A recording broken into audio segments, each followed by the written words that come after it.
Welcome to 5 Minutes of Peace, a time for you to reflect, recharge, and renew. 5 minutes to awaken something within yourself. Created by thepeaceroom.love. On today's episode, we have a special guest for you. Please enjoy. Hi there, everybody.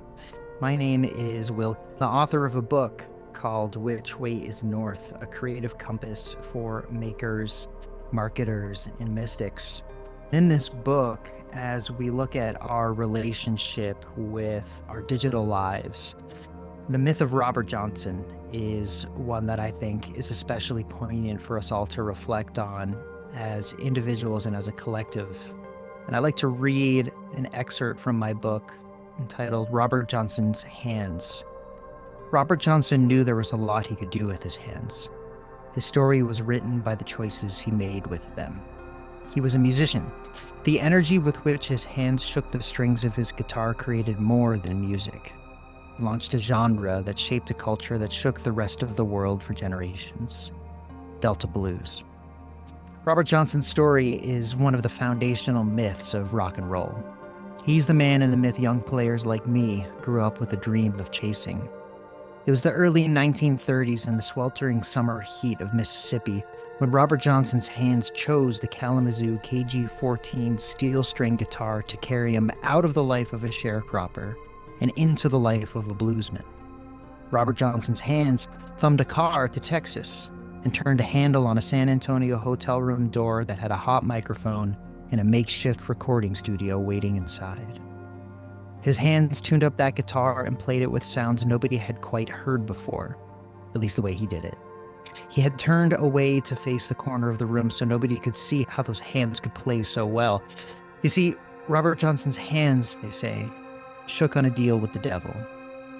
They say Robert Johnson offered his soul to the devil in exchange for the blessing of a remarkable technique that would make him famous.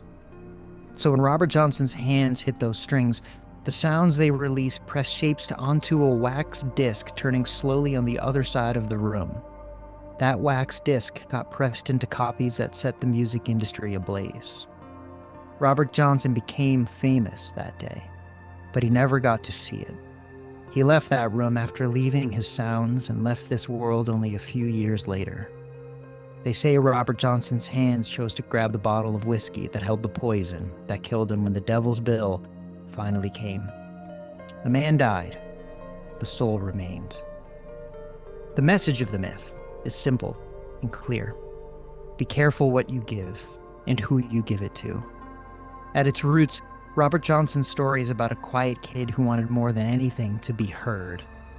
Wanting it so badly, that lonely kid walked out to a lonelier crossroads deep in the dark night of Mississippi, where he'd been told you can sit and wait for the devil to come and make you a deal. He gives you what you want, and you give him your soul in return. That's a pretty terrifying proposition. But it's a deal a lot of people who want something that bad might make. If the angels are the muses that give us inspiration, devils are the dealers who take what the inspiration creates.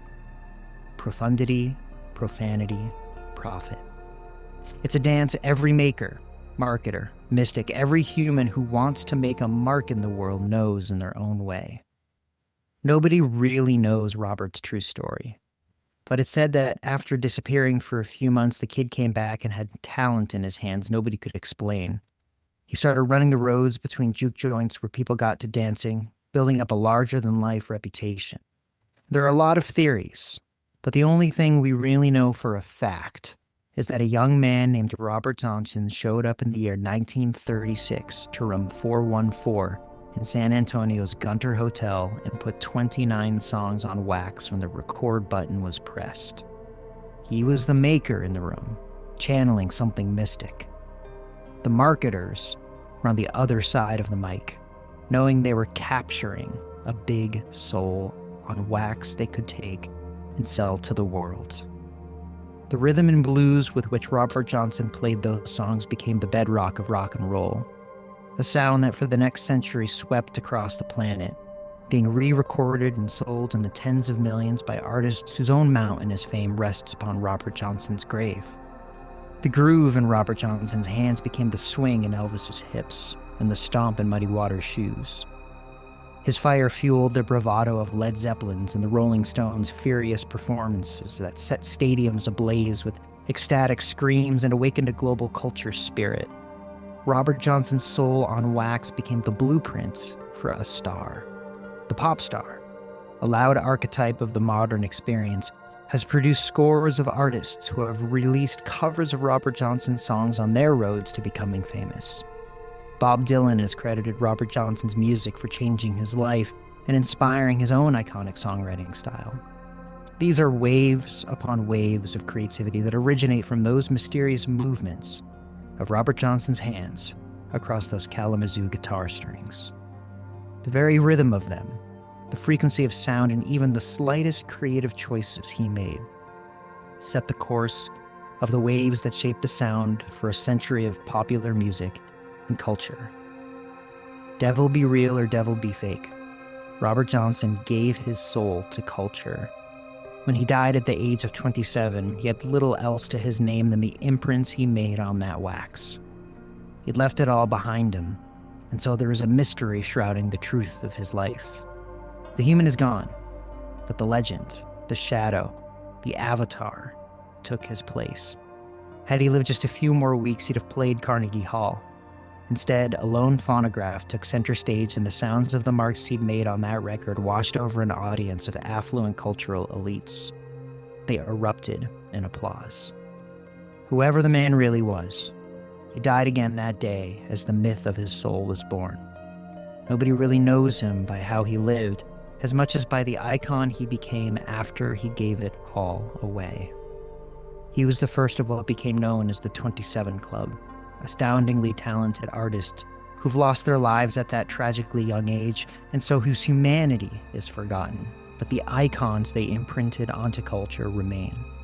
Jimi Hendrix, Janis Joplin, Jim Morrison, Jean-Michel Basquiat, Kurt Cobain, Amy Winehouse, so many more. All of them, like Robert Johnson, had a human life, but it's the imprints of their expression, the moments where they showed up and someone hit record, that endures the avatars of their souls and the algorithmic wax of the culture that keeps them. They are stars. They shine in the firmament above where anyone can see, and if you feel so inspired, have the audacity to try and reach their heights if you're willing to offer everything. That's Robert Johnson's Hands, a segment from my book, Which Way is North, shared by my voice, imprinted on the digital wax of this microphone. And you can find me at willcady.com. Thank you for listening, and thank yourself for taking 5 minutes of peace. If you would like to know more about the Peace Room and our Reiki treatments, crystal healings, and workshops, go to www.thepeaceroom.love.